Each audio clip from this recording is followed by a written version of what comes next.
Welcome everyone once again to the Content Crash Podcast. My name's Dan Hartnack. I am joined as always by my co-host Kino Eastman. Kino, what's going on? Nothing big, sir. How you doing? I'm doing well. It's been kind of a relaxing week, a little hecticness at work here and there, but it was America Day on Tuesday, so yeah, go us, go US. Go US. So yeah, went down, took a little relaxing moments away from the hectic life that I live, but I am just ready to start talking about video games, and I think I have a pretty hard-hitting topic today. It's something I'm very passionate about. I've written about it in the past multiple times, and it's violence in video games and how, if any, how they affect the behavior of kids or even just young adults and stuff like that. Like I said, I'm super passionate about this. It's favorite topic. Yeah, it's something really that really hits me whenever I hear about the media's going after video games, or when tragedies happen, they always point to this and that about video games and how people are raising their children and what these developers are kind of getting away with, if you will, that I hear them throwing out there. But so like I said, I wrote about this in the past a lot. It all kind of came to a head a few years ago, because what many of you listeners don't know is we both live in the state of Connecticut, and a few years ago in Newtown, Connecticut, which is probably about a half hour away from where I live, there was a person who went into an elementary school and killed a classroom full of kids, and it was super tragic. And I knew people from that community. I worked with someone from that community who was affected by it, and looking at all the reports and stuff, and watching the news as they went on, and went on their I guess crusade, to put it in a way, as how the person who perpetrated the act was influenced by video games. I saw a few articles pointing to Call of Duty as something that they, quote, trained on for this. So yeah, it's that's where it really struck me. Like, I have to start writing about this, and I have to start, kind of being an activist, and just kind of doing my own research and going into what I believe. So Kino and I, we grew up together. We grew up playing video games together. I can say we played our share of violent games. Yep. Definitely. We grew up on a lot. Back in the day when since I'm a PC player mainly, I grew up on Doom and Wolfenstein, and Hexen, and all those brutally violent games. We were hit when Grand Theft Auto started rising, especially when Grand Theft Auto 3 came out. That created a big controversy. So it's something that is near and dear to our hearts, and we kind of want to break some stereotypes and tell people what we feel. And I feel that a lot of the behavior that is seen in kids that the media attributes to video game violence is, I think it's a false narrative. I really feel if we want to just kind of put any blame on anything, which I don't think you really should. There's so many different factors to so many different things and so many different tragedies that happen that you can't really just focus in on one thing. But I believe that it all starts with parenting. You know, the games aren't responsible. I wouldn't hold a developer responsible for someone's mental state, or someone who is young, who gets access to certain violent games. We have a rating system for a reason. Now, how that rating system is enforced, that's another argument. I mean, I'm sure people can get away with going into a GameStop these days and, getting an M-rated game without a parent if they're under 17. That's an issue that needs to be taken up with GameStop. If it does happen. I haven't bought a game at GameStop. Plus, I'm 31. I don't get carded for games anymore.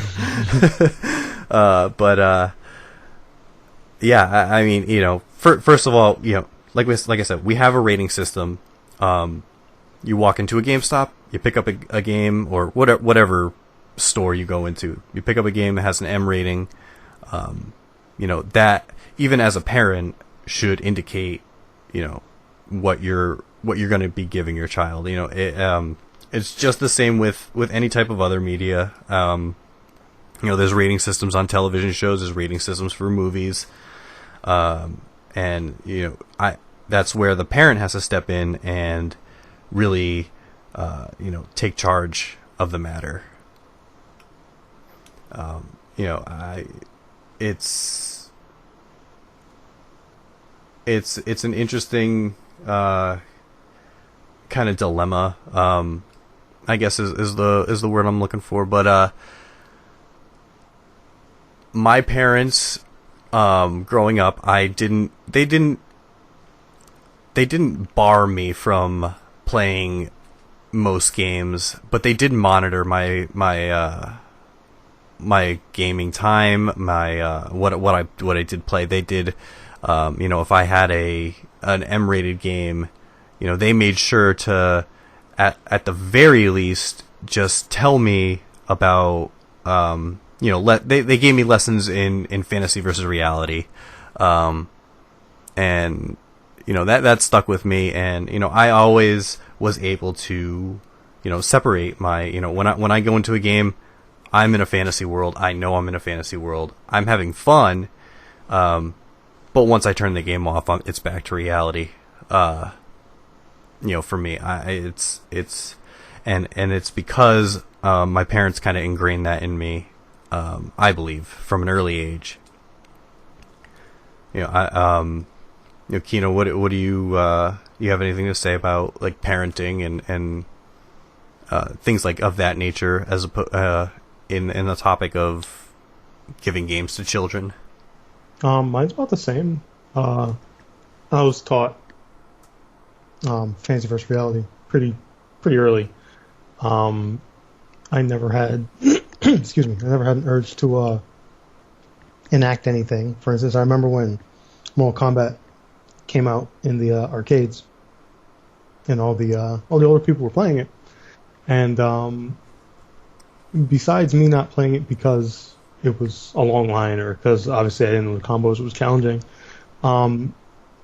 it didn't strike me as something that would make me want to run to my neighbor's backyard and put my hand on his throat and take his head off with his spinal cord still attached to it.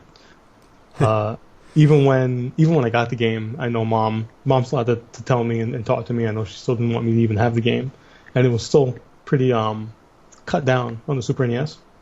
But with learning codes and whatnot, that didn't really matter. But I never sat there and plotted things based on what I've done in the video game, and I just kind of knew I was playing a video game because it was an escape, and it was fun. It wasn't an escape to think of something to do maliciously in real life, and that just kind of, with firm teaching, it just kind of carried over. It didn't even really have to be drilled into me. I just kind of get it. But I was still monitored, just like you were. My mom consumed all the content that I would. She would walk across the living room and check on what I'm playing or whatnot. But Oh, absolutely. it was nothing. It was nothing that made my mom freak out. And if there was something to question, we would talk about it. Same with movies. If we happen to watch, like I have a random sleepover with the kids across the street, watch some sort of random movie or horror movie or whatever. It was the same reinforcement, and as long as everyone understood where they were and where they stood, it wasn't a big deal. Um, but it definitely starts there. You need a guideline, you need some kind of structure to realize what you're doing in game is not how reality is reflected. And I guess a lot of like games like GTA being probably the biggest as of our generation, the one that really like kicked it into high gear besides Mortal Kombat. That it's ruining society and kids are dying because of this game, and it still doesn't really make sense than the gateway between playing this game or seeing this game and playing this game is the parent. And if they don't know you're playing this game, they want to blame it on a game called Grand Theft Auto. It's on them to research. I always thought it was on the parents to research. Oh yeah, yeah. It all from the starts with ground that up. research. Yeah, absolutely. That's that's the reason the rating system is there, is for these Right. parents. It's for them. You look down at the box, you see the M. Is your child ready? Is your 10-year-old ready to play Grand Theft Auto? You as a parent have to make that decision. And yeah, you're right. It starts with the parent and it ends with the parent, for me at least. I do understand there are situations in life where parents are not around. Of course. It does happen. So that just brings me to kind of my next point of a community that gamers have, that gamers form, and this kind of also plays into a little stereotype that I've seen. So, we play online games nowadays, online shooters and what have you. MOBAs especially is where I'm going with this, is the online communities of some games are extremely toxic. Influential even. Yes, I know you play League of Legends. Used to. Can't be there no more. Okay. Yeah, I never got into League, but I played stuff like StarCraft, Brood War, and StarCraft 2, and I shared I didn't. I will go on record. I am not a troll or anything like that. I wasn't a troll in any of the games, but I did receive some of that. I've even received it in Hearthstone. Yeah, It's a lot of salt. yeah, Sorry tons of for salt. Hearthstones. Yeah, it's a lot of salt. There's so much salt. It's these online communities that are kind of starting, that are the new generation of giving games a bad rap. Yeah. I see news reports of attacks on women in gaming, gamer girls, whatever you want to refer to them as, but that is happening. I agree that it's happening, but is it happening to the extent that we need to label a whole community as just inflammatory? No. I don't think you can just generalize a whole community like that. It's unfortunate that it's happening, and it is playing an influential role in it's taken to the forefront of the cyberbullying kind of angle that the media is pushing. But I think at the end of the day, a lot of these kids have to realize it's a game. There's no reason to get so upset. But even if you do get upset, and you have to start bullying others, the people who are being bullied need to realize that too, that it's a game. These people can't physically hurt you. But that's a little slippery slope, because then you start getting into mental health, and that's something that I can't really speak on, because I'm not a trained professional in mental health.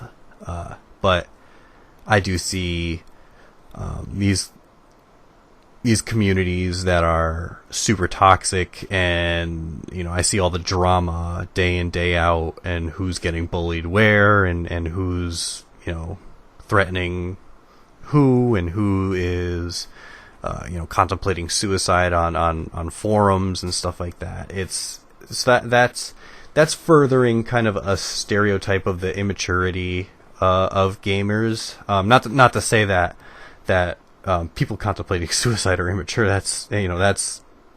I want to back anybody who's being bullied. There are ways to talk about it, and there are people who will listen. I'm one of those people. I will listen to anybody who wants to talk. Absolutely, 100%. But I will never put anyone down. But the whole trolling, I guess, if you will, the terms, and the advent of the troll in the online communities has come to the forefront now. And it's a bit concerning, because there are a lot of people out there who have done so much to get gaming to where it is today, and more respectable as a hobby.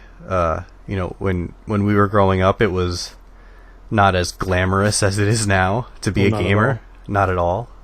We were. I would say we were outcasts to an extent. We had our friends. We had plenty of friends, but we were still nowhere near like the popular kids at school. Yeah, it wasn't like a glamorous hobby or something that people were getting used to just hearing and talk about over a table about Mario this, Zelda that, right, etc. Yeah, it was. Those were hard times for us. But so to see people kind of damaging what we built when we were younger, and had it grow to the prominence it is now in society, and then to have people look at it from our place of prominence now and seeing like, wait a minute, you guys are just calling each other names, and you guys are just immature. That's kind of concerning, but I don't like going on and going on a Call of Duty or a game like any first person shooter. Really, those communities are pretty bad. But I don't like playing and then having somebody say they slept with my mom. Like, it's not cool. And it's really hurting the whole communities all over the place.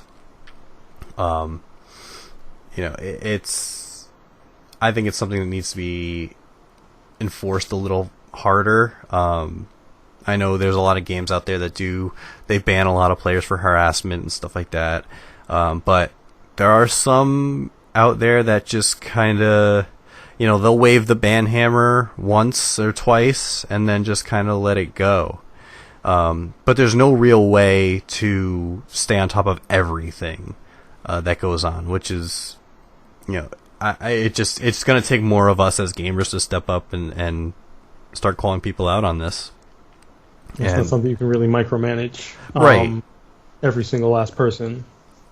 Absolutely. It's, we have to be mature as people who, don't harass, and we got to call out the harasser. I mean, you don't feed them and they die. Not literally, but if nobody gives them the time of day, there's no fun in it for them anymore. But going back to the whole, this is what the media sees. This is what the adults see. They see these kids bullying other kids and the toxic, foul language that everybody's yelling at each other over the internet, and that's what they report on because it gets people to watch. And so that we just have to do our best to kind of curb that in our own communities of the games we play.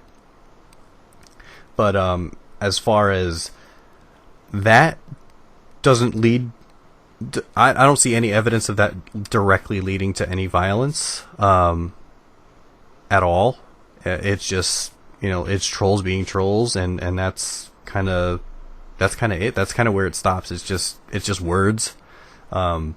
So far, I say, nothing physical has come out of that.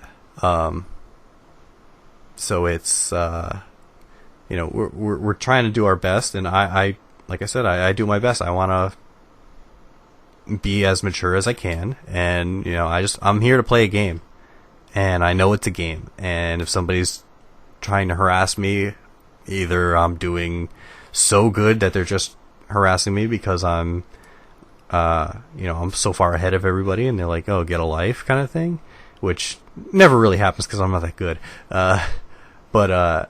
Or if I'm doing really bad and somebody calls me out on it, I'm here to play a game. I'm here to have fun.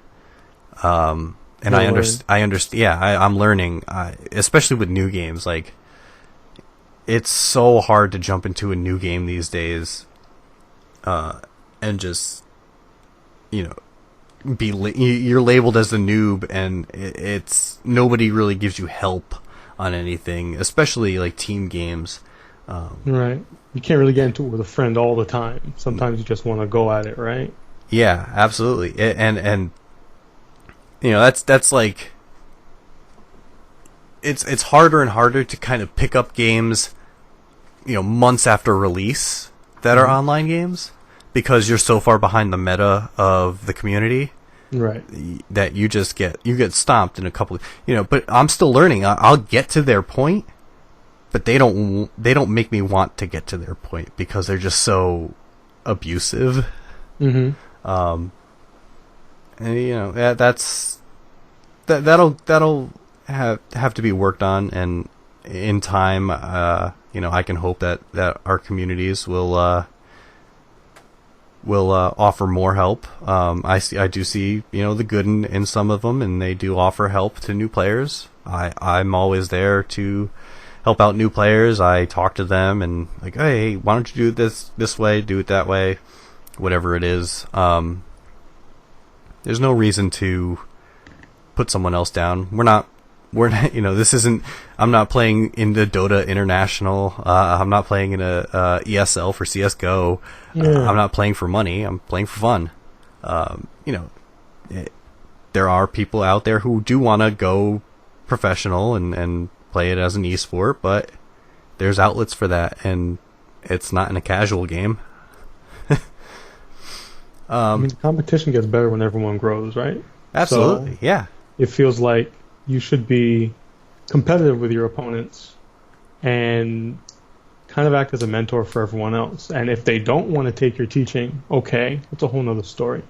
But if there's people willing to learn and they're not trying to screw you over on purpose, they're not trying to die over there on purpose, then helping them only makes you better. And then you have someone that you can rely on later on, right? Maybe you log on one time in some game and someone you've been training up is online when your friends aren't.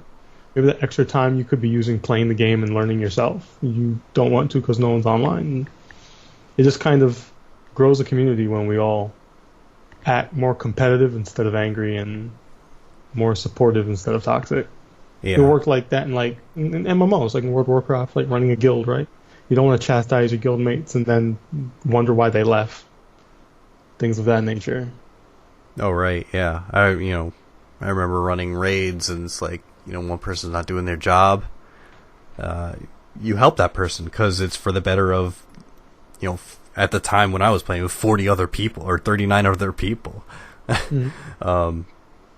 you don't want to throw away something like that, like I said, a 40-man raid for one person being bad. You want to help that person and lift that person up, so you all can get through it. So yeah, it comes down to our communities have to. We got to start stepping up and being better people. And I think that'll start shifting the stereotypes that gamers are given. But another point I like to bring up whenever I talk about the violence part of this is, games are always really like the only thing that's brought up when tragedies happen, and why somebody did something. It's never other forms of media like television or movies, or books even. There's been a few books, but I've never really seen movies or television as the go-to for a motive, or a training method, if you will, for why these things happen. And I think a lot of that plays into partly because of the interactivity you have with games. You're actually doing something instead of just sitting back and watching and taking in a story. But also, it goes back to the community. These media outlets look at the communities. They see the toxic behavior in games, but you don't see people yelling at each other in a movie theater, or yelling at each other on a couch watching a television show. Even though you see probably more violent stuff in those settings, which is that's, I believe, is just another media narrative that they like to drive, because it's easy to go after games. We're not as big of a community, and as we don't have as much money behind us as the movie industry or the television industry. Mm-hmm. And a lot of actors and actresses and directors and stuff, they do have they do have a platform to speak out on this, on the violence and stuff. I see interviews with Quentin Tarantino and why he does the movies he does and how he makes them and why he makes them. But you don't really see a lot of that when it comes to like somebody who made The Witcher. You don't see an interview with CD Projekt Red in the mainstream, and why they did what they did, which is create an awesome game, but it's violent.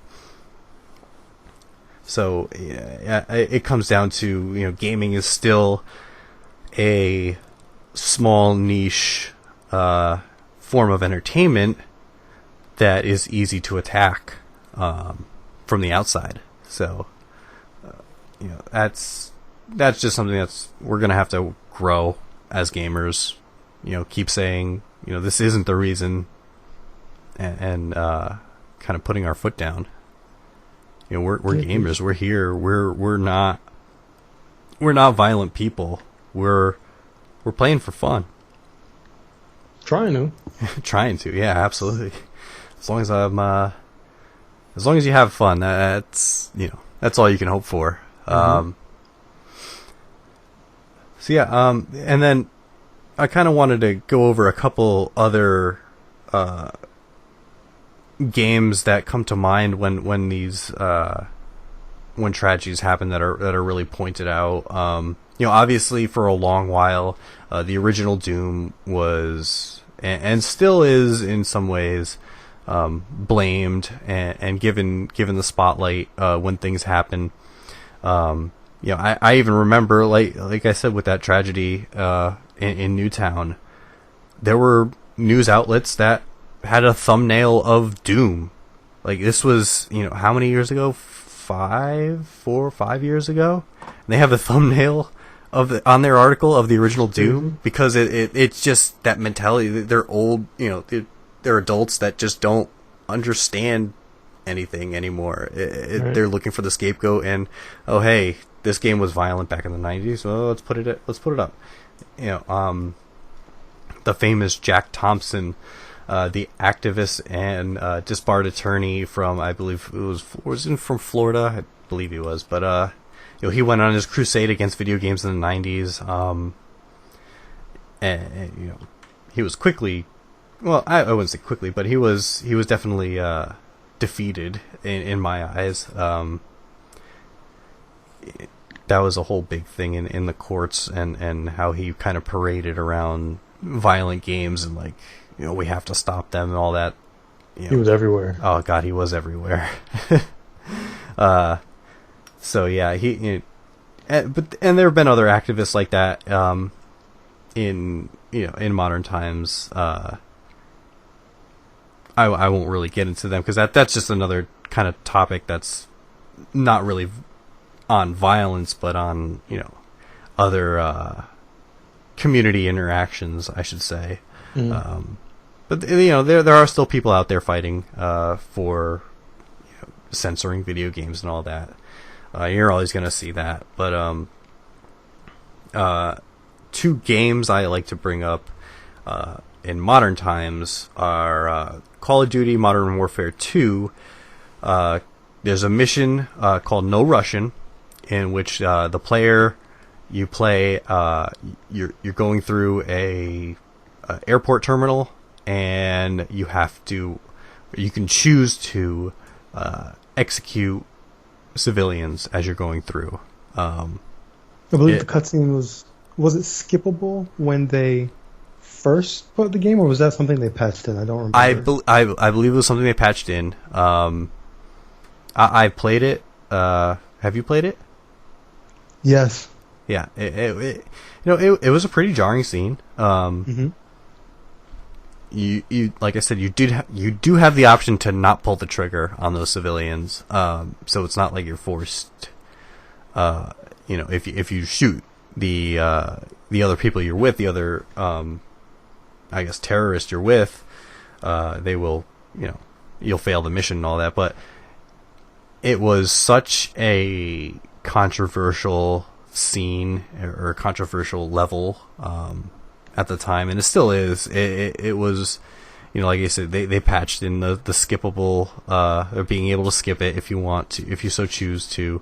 But even then, that's not enough for some people. They just want it totally removed from the game. But that's why that game has an M rating, or that's one of the reasons why that game has an M rating. It deals with some very real topics, some very serious topics, and obviously killing hundreds of civilians, unarmed civilians, just mowing them down in an airport terminal is it can be a disturbing thing to take part in. That's a whole mental health issue, but like I said, like we said before, if you're a kid, your parents should have done the research on that. Should not have your hands on that game. You should not have your hands on that game. There's a big M. There's a huge M on that box. It's gigantic. Yeah. So yeah, that was that was one of the bigger controversial games that's being referred to now. That's why every tragedy that comes along, it's always Call of Duty now instead of Doom or some older games like Grand Theft Auto and stuff like that. It's always Call of Duty because they see this mission and they're like, wow, you can go in and just it's a civilian murder simulator, which is not the case if you played the whole game, but it is a very jarring scene. And then another game that it came out a couple years ago, and it created a little bit of a stir. Well, I should say a big stir before it came out. It was called Hatred. It was released through Steam. It was an adult. It is an adult only game. I remember when they released the trailer for it, and it got tons of views, and it had all sorts of controversy around it. You play as a, I guess, person that just kind of fed up with the world. Your mission is, I'm going to go out and kill as many people as possible. Civilians, police, doesn't matter. I'm just going to kill them. So you have an arsenal in your possession, and that's what you do. You go level to level, causing as much mayhem as you can. and it has some pretty brutal cutscenes and execution cutscenes, and that's why it got the rating it got. That was a form of the controversy was, should this game have gotten the M rating, or should it have gotten the adult only? I was actually given the game by the developers to review. I played it. It wasn't as bad as everybody kind of made it out to be. And I think when it released, the controversy kind of went away because people saw that it wasn't as bad. I don't know if you've ever had a chance to play it. No, I haven't touched it at all. Did you hear about it at least? Oh yeah. Yeah. I've seen a bunch of stuff on it. To me, this is just me personally. I personally wouldn't want to get it because it's just I wouldn't say dark. It's not darkness that stays away from a game. I don't mind a dark game, but the content is just unappealing.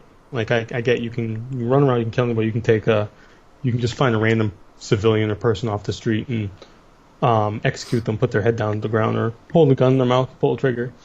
I just personally don't feel like doing that, but the game is there, I guess, as some sort of, an outlet, you could say, or as an ultra-violent game if you just feel like playing it. But again, if it has an adults-only rating, then adults only should be playing it, and the adults playing it should understand that you're playing an ultra-violent game that's over the top for a reason, and that you shouldn't be inspired to go out and do something that these developers just put together in their I wouldn't say spare time, but for their job. I'm sure these people that made the game don't actually want to take heavy weapons and storm down the street and start executing people left and right. So I don't think you should either. But yeah, it does. Me personally, it wouldn't appeal to me to buy, but it's there. Just know why it's there, I guess. Know why it exists, and don't kind of glorify it, I suppose. Yeah. Yeah. Like I said, I was given the game by the developers. They're actually super nice people. Yeah. They're just people. A group of guys making a game. They wanted it to be as controversial as possible. Just to kind of make a statement as far as, hey, we're going to make a super violent, super offensive video game. We're going to sell it, and there's nothing you guys can do about it. It wasn't as arrogant as that, but, it's like I said, it's a very violent game. If you don't like the content, you're not forced to buy it. It has the adult rating for a reason, and I installed it, played a couple levels. I gave it my write up. I gave it a rating, and that was it. It was what it was, and I don't think that as someone who played the game, it didn't affect me in any way as far as making me want to do something, or just kind of, it didn't even make me think about things about violent actions. It was just kind of mindless stuff. It was it was level by level, and I had to get from point A to point B, killing as many people as possible, and that was it.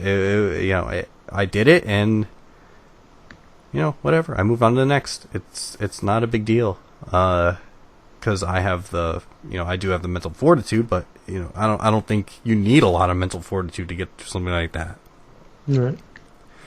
So, and that brings me to the final thing I want to get into. So, all these violent video games, the media is going after gamers and kind of dragging them through the mud when tragedies happen and stuff like that. But do the developers of these video games have any blame in anything that happens? They're the ones that make the game. They're the ones that, created the story, created the world, created the violence within that world. And then it comes down to, are games art, or are they something else? It's a big argument. Careful. There's tons of different genres out there of video games, and then that gets into a bigger discussion about, are certain genres considered just art pieces, or is gaming in general considered an art piece? If television and movies are considered art, you get into that kind of argument. But the developers, their passion is making games.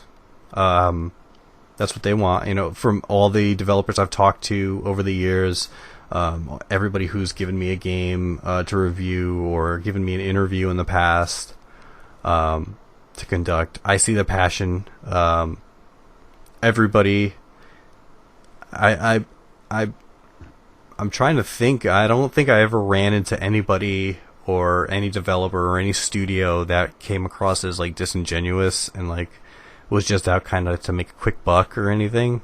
Everybody seemed pretty passionate about what they were doing, whether their game ended up being good or not. In my opinion, they all seemed to enjoy what they were doing, and they just wanted to get their story out there. Now,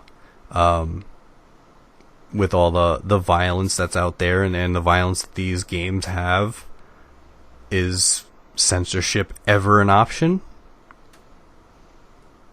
No.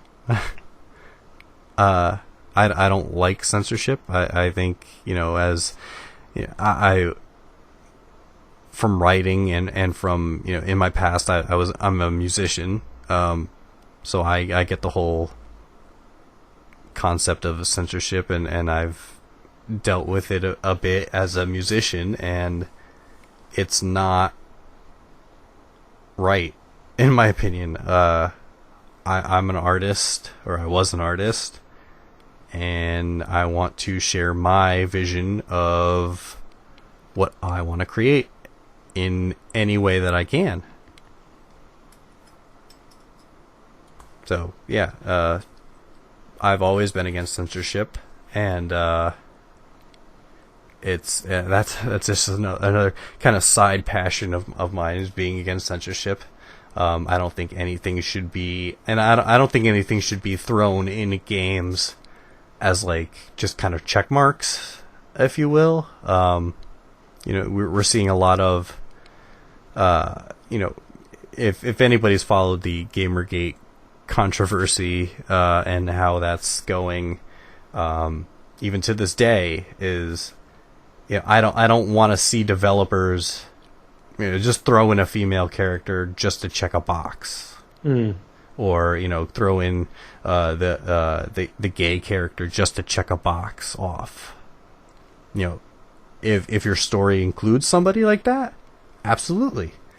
If you're just throwing it in just to appease a group of people, and so they won't come after you, that's kind of wrong, in my opinion. I guess it varies from, I shouldn't say varies. I guess it depends on what the ideas of censorship are. There's some things that like are taken out. There's people that will complain that things are taken out in a beta and they'll yell censorship. There was this big controversy with Street Fighter V. A character named Rainbow Mika. During her super, she slapped her butt. Yeah, you see the whole footage, she slapped her butt and go into her super and all that, and they took it out in beta because some people just didn't want to see that all the time. I did not care. It's a fighting game. I'm more worried about getting hit by the super and getting angry about it than what they're doing during it. I don't care. But people were up in arms like crazy, yelling censorship, and it should have shipped the way it was, and they're trying to white over the parts of the game and clear this up, and they're trying to make it kid friendly, blah blah blah. But I feel like the developers thought that it was unnecessary and it didn't hurt the game by it being there or not being there, certain people, but it was fine without it. There's no problem without it, and no one would have missed it if it wasn't in there in the first place. So you just took it out, and I didn't really think twice about it. And people were livid. So Yeah. I think some people take censorship a little too far, and then I think there's actual censorship that, like you said, stymieing creative genius or original ideas for the sake of preserving something. It doesn't always work like that. Again, that's why there's a rating system, or that's why you go through channels so the right people buy your game in the first place.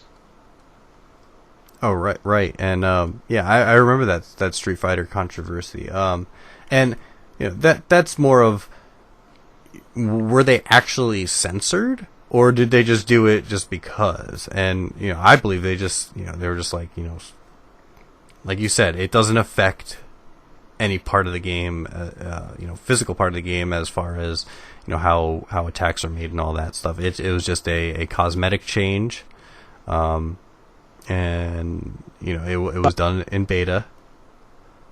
Go ahead. Mm-hmm. It I think it was a people got outraged over something. They took it a little too far, like you said. It was it something that people should have said something about? I think it should have been brought up, and it obviously was brought up, but I don't think it should have gone as far as it did with the outrage. It is what it is, and as a PC gamer, I can mod it back in if I want. There you go. I mean, she's half naked anyways, if that's what they care about. But nothing happened. It was just part of an animation was there. Now part of the animation isn't there, and that was pretty open and shut to me. So.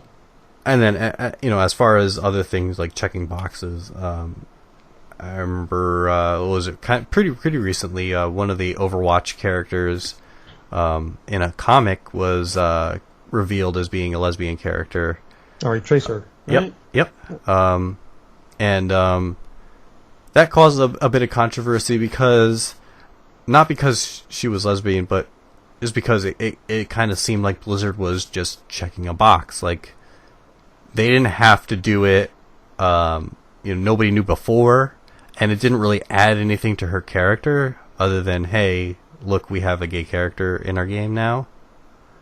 So that was an interesting kind of thing to see unfold. Obviously, I don't care one way or the other. You are what you are, and it doesn't make me like all of a sudden, oh, I'm never gonna play Overwatch again, because even though I don't play Overwatch, but I would play it. It doesn't affect my vision of that game. So that was kind of a weird situation that Blizzard put themselves in. But yeah, it's censorship is a slippery slope, and we're seeing it more and more these days, of people pushing agendas and wanting to get things either removed or changed in video games. And I hope the developers stand up to the bullies that are wanting some things that aren't necessarily good for their own game. Create your own vision and be your own master. That's kind of how I view that. Mm-hmm. So, yeah, in the end, violent things happen every day in the world, and it's insanely tragic. And like we said in the opening of the episode, Kino and I are from a state where a very large tragedy happened. And it was sad to see the media blame games for it. I think the bigger discussion that needs to happen is mental health, and the state of mental health. I guess options that you can go to, and doctors you can see, and medication you can be on. But that's something for people more qualified than me to talk about. But I think that's where that lies, not in video games. We both have been playing games our whole life. Many, many, many, many violent games. An incredible amount. Absolutely, and as well as other media. I always remember going over to your house when we were probably in middle school, and you had just gotten Vampire Hunter D on VHS, and we watched that, and it was like, it's this super violent anime. It was so good though. Well, over the top. Yeah, I love it ones. But we've definitely seen our share of violence in the world, in different forms, and I like to think I'm a good person. I know you're a good person. I try.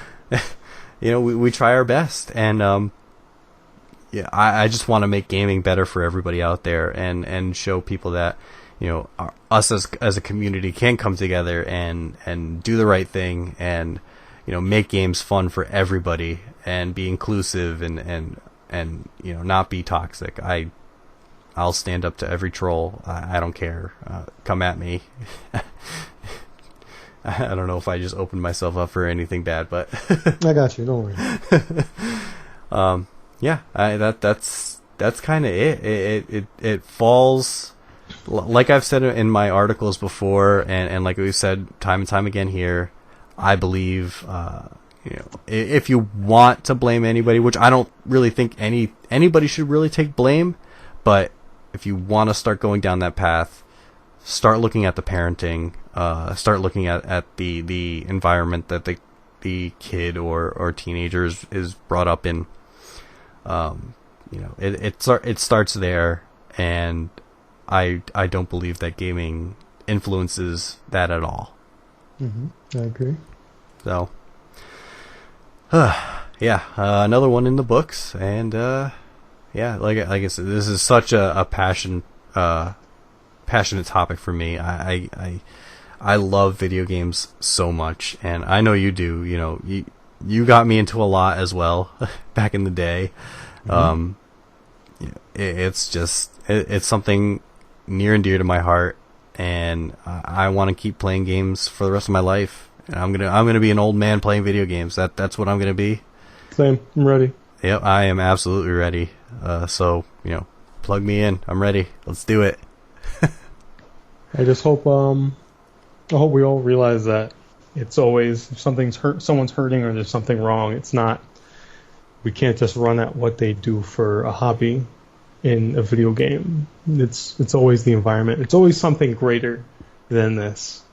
There's so many other bigger factors, like you said, mental illness or the family or a bad background, something that always manifests these problems and takes it out in a negative way.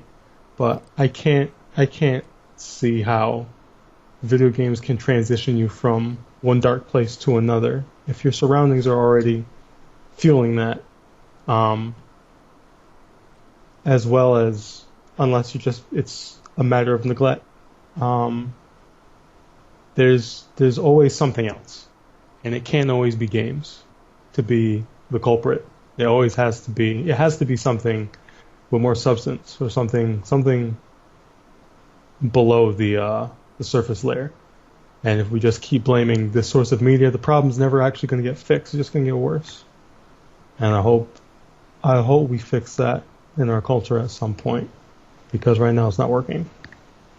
Yeah, very well said. And with that, we will bring the episode to a close. Thank you, everyone, so much for for listening. This is the Content Crash Podcast. Follow us on Twitter, at Content Crash Pod. I'm starting to kind of get used to it. I haven't used Twitter ever, so it's. I never saw the. I never saw the appeal of it, but I guess that's what people are doing these days, and I'm an old man, so oh well, I'll get used to it. But yes, once again, thank you so much for listening. This was such a close topic to us. Yeah. And we just want to make gaming better. So thank you all. Find us on YouTube, I'm going to put this up on Stitcher and iTunes and all that stuff. Find us wherever you can get a podcast. We should be on there. So yeah, spread the word, and check out warpzone.com for all the latest and greatest in gaming news, and check out all the topics from all the wonderful writers over there. It's the site I write for, and you should check it out. So thank you all for tuning in, and we will see you next time. Take care, folks.